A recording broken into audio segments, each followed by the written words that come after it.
दोस्तों, एक बात मेरी समझ से बालातर है, एक बात मेरी समझ से बाहर है कि इसराइल ने ईरान के ऊपर अटैक किया और उन्होंने नैरेटिव ये इख्तियार किया कि हमें ईरान से खतरा है, मतलब कि प्री एम्प्टिव अटैक। अब प्री एम्प्टिव अटैक क्या होता है? इनफैक्ट ये एक ऐसा अटैक होता है कि जब एक मुल्क को किसी दूसरे मुल्क से खतरा हो और वो ये कहता है कि इस मुल्क से मुझे खतरा है, तो मैं इनके अटैक करने से पहले ही इनको अटैक करके न्यूट्रलाइज कर देता हूँ, उस थ्रेट को, उस खतरे को ख़त्म कर देता हूँ। लेकिन ये दूसरी जंग अजीम के बाद ये जो है प्रीएम्प्टिव अटैक की जो टर्म थी उस पे सैंक्शंस लगा दिए गए थे, उसको बंद कर दिया गया था। लेकिन इसराइल जो है वो अभी भी इस टर्म को इस्तेमाल कर रहा है और खुलेआम इंटरनेशनल सैंक्शंस जो रूल्स हैं उनकी धज्जियाँ उड़ा रहा है। और उसको बेसिकली जो है वो बैक जो है वो अमेरिका ही कर रहा है, क्योंकि डोनाल्ड ट्रम्प ने ये तो बयान दिया कि हम इसराइल के किसी ऑफेंस अटैक में उसका साथ नहीं देंगे, लेकिन वो डिफेंस में हमेशा इसराइल के साथ है। तो इसराइल को पता है कि अमेरिका हमारे डिफेंस में हमारे साथ खड़ा रहेगा, तो इसलिए वो बिला झिझक बेधड़क होकर जो मर्जी उसका दिल करे वो करता है। अब ईरान का भी कुछ ऐसा है कि अगर आप न्यूक्लियर वॉरहेड्स के ऊपर काम कर रहे हैं तो चुपचापीते काम करते रहें। पाकिस्तान को ही देख लें, पाकिस्तान जब अपने न्यूक्लियर वॉरहेड्स के ऊपर काम कर रहा था, न्यूक्लियर प्रोजेक्ट्स के ऊपर काम कर रहा था, तो पाकिस्तान ने कोई शोर नहीं मचाया, किसी किस्म का शोर नहीं मचाया, उसने किसी के खिलाफ नारेबाजी नहीं की, उसने किसी के खिलाफ कोई भी बयानबाजी नहीं दी और फिर उसके बाद दुनिया को एटमी ताकत बनकर दिखा दिया। आयतुल्लाह खामनेई साहब अपने लोगों के साथ बात कर रहे थे, खिताब कर रहे थे और वहां पे नारे लग रहे थे मर्ग बर इसराइल, मर्ग बर अमेरिका। अब मामला ये है कि अब तक अमेरिका जो है वो डायरेक्टली ईरान के साथ फेस टू फेस नहीं हुआ, किसी भी वॉर में ये इन्होंने फेस टू फेस कुछ नहीं किया। तो जाहिर सी बात है, डेफिनेटली जो दूसरे बंदे आपकी इम्प्रूवमेंट के ऊपर नजर गाड़े बैठे हैं वो किधर आपको ये चीजें करने देंगे। अब इसराइल का ईरान के ऊपर अटैक करने का मकसद ये है कि या तो ईरान के न्यूक्लियर प्रोजेक्ट को मुकम्मल तौर पे ख़त्म कर दिया जाए या फिर ईरान को कोई 10-15 साल पीछे धकेल दिया जाए, ताकि अगले 10-15 साल तक ईरान जो है वो अपने न्यूक्लियर प्रोजेक्ट्स के ऊपर कोई डेवलपमेंट ना कर सके। अब हम बात करते हैं ईरान की मुसल्लह अफवाज के सरबराह समेत वो ताकतवर शख्सियत जो इसराइली हमले में हलाक हुई हैं। इसराइल की जानिब से ईरान के खिलाफ ऑपरेशन राइजिंग लाइन के तहत हमले करने का ऐलान किया गया था, जिसमें उसके मुताबिक ईरान के फौजी और जौहरी अहदाफ को निशाना बनाया गया था। इन हमलों में हलाक होने वाले आला फौजी क़यादत के नाम जब ईरानी सरकारी मीडिया पर नशर होना शुरू हुए तो इसराइल के इस ऑपरेशन की वसअत के बारे में पता चलना शुरू हो गया। इस हमले में न सिर्फ ईरानी फौज के सरबराह जनरल बाकर हलाक हुए, बल्कि पासदारान इंकलाब के कमांडर इन चीफ हुसैन सलामी समेत मुतअद्दिद अहम जौहरी साइंसदान भी मारे गए।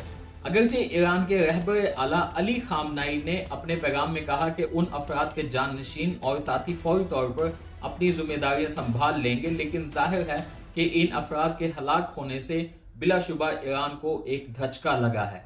इन अफराद के रिकॉर्ड से पता चलता है कि वो रहबर आला के क्लोज सर्कल में थे। हमने इन अफराद के बारे में जानने की कोशिश की है और उनकी डिटेल आपके साथ भी शेयर करते हैं। जनरल मोहम्मद बाकरी ईरान की मुसल्लह अफवाज के चीफ ऑफ स्टाफ थे, यानी मुल्क में सबसे आला फौजी अफसर।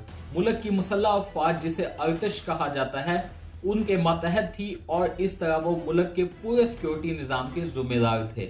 ईरानी सरकारी मीडिया के मुताबिक मोहम्मद बाकरी ने पासदारान इंकलाब में 1980 में शमूलियत इख्तियार की, यानी इंकलाबे ईरान के एक साल बाद, और इसी साल ईरान और इराक के दरमियान जंग छिड़ गई।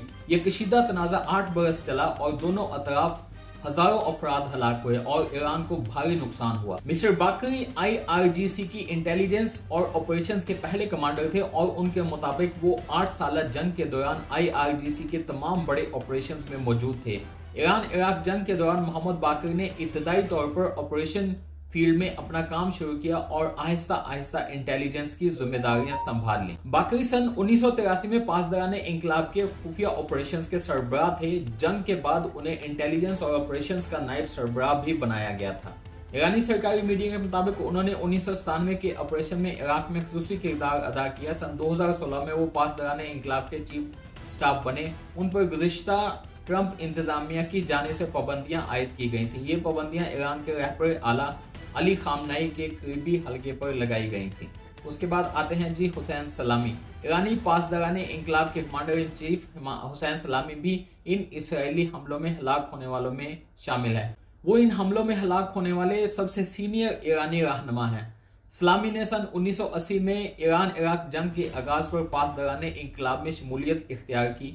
जैसे जैसे उन्हें फौज में तरक्की मिली, उनके बारे में ये मशहूर होने लगा कि वो ईरान के मुखालफिन खुसूसी अमेरिका और इसराइल के खिलाफ सख्त मौक़िफ़ रखते हैं। 65 साल सलामी ने इसराइल को गुज़िश्ता माह एक बयान में खबरदार किया था कि अगर अमेरिका या इसराइल ने ईरान पर हमला किया तो तेहरान जहन्नम के दरवाजे खोल देगा। 21वीं सदी के आगाज के बाद से उन्हें ईरान के जौहरी और अस्करी प्रोग्राम से मुंसलिक होने के बायस अक़वाम मुत्तहिदा की सिक्योरिटी काउंसिल और अमेरिका की जानिब से पाबंदियों का सामना रहा है। वो उस वक्त पासदाराने इंकलाब के सरबराह थे जब 2024 में ईरान ने इसराइल पर पहला फौजी हमला किया था, जिसमें 300 से ज्यादा ड्रोन्स और मिसाइल दागे गए थे। जब इसराइल के साथ हालिया दिनों में तनाव में इजाफा हुआ तो सलामी ने जुमेरात को कहा कि ईरान किसी भी किस्म की सूरत हाल, वाक़ियात और हालात के लिए पूरी तरह तैयार है। उन्होंने कहा कि दुश्मन समझता है कि वो ईरान के साथ इस तरह लड़ सकता है जिस तरह वो किसी दिफाई सलाहियत से महरूम फ़लस्तीनियों से लड़ रहा है जो इसराइली मुहासरे में है। हमने जंगें लड़ी हैं और हम तजर्बाकार हैं। मिस्टर सलामी ने ईरान की फौजी सलाहियतों के बारे में एक बार कहा था कि हमारा मुल्क जो है वो एटमी ताकत बनने के दहाने पर है। जब गुज़िश्ता साल अप्रैल में शाम में ईरानी सफारत खाने पर इसराइल के हमले में पासदाराने इंकलाब के 7 एहलकार हलाक हुए थे, जिनमें 2 जनरल शामिल थे, तो सलामी ने खबरदार किया कि हमारे बहादुर जवान सहूनी रजीम को सजा देंगे। खातमुल अंबिया हेडक्वार्टर के कमांडर गुलाम अली राशिद, IRGC के अहम कमांडरों में से एक मेजर जनरल गुलाम अली राशिद ने 17 साल तक मुसल्लह अफवाज की डिप्टी चीफ ऑफ स्टाफ के तौर पर खिदमत अंजाम दी। सन 2016 में आयतुल्लाह खामनई के हुक्म से वो खातमुल अंबिया बेस के कमांडर बन गए, जिसे ईरान का जंगी अड्डा समझा जाता है। खातमुल अंबिया मरकजी हेडक्वार्टर दरअसल मुसल्लह अफवाज की ऑपरेशनल कोऑर्डिनेशन का जिम्मेदार है।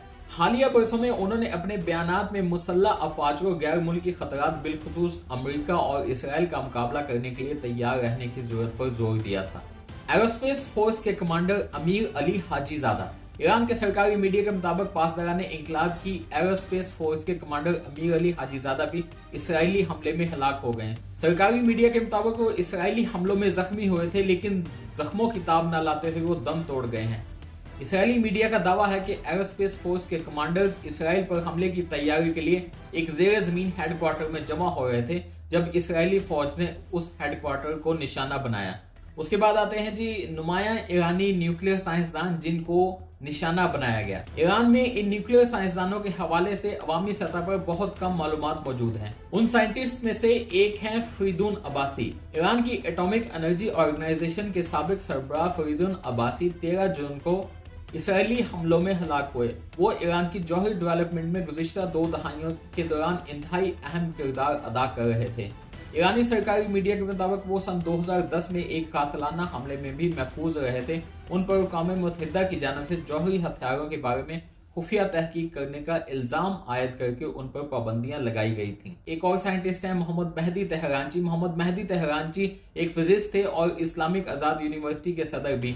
उन्होंने ईरान की जौहरी तहकीक में किरदार अदा किया था और वो मुल्क में साइंसी तालीम को फ़रोग़ देने में भी पेश थे, जो मुल्क की स्ट्रेटेजिक टेक्नोलॉजिकल अहदाफ के ऐन मुताबिक था। सुप्रीम लीडर खामनई को निशाना नहीं बनाया गया, लेकिन पासदाराने इंकलाब के कमांडर इन चीफ मुसल्लह अफवाज के सरबराह मेजर जनरल मोहम्मद बाक़िर समेत मुल्क के सीनियर साइंसदानों को एक ऐसे ऑपरेशन के पहले चंद घंटों में ही हलाक कर दिया गया जिसके बारे में इसराइली वज़ीर आज़म ने कहा था कि ये कई दिन तक जारी रहेगा।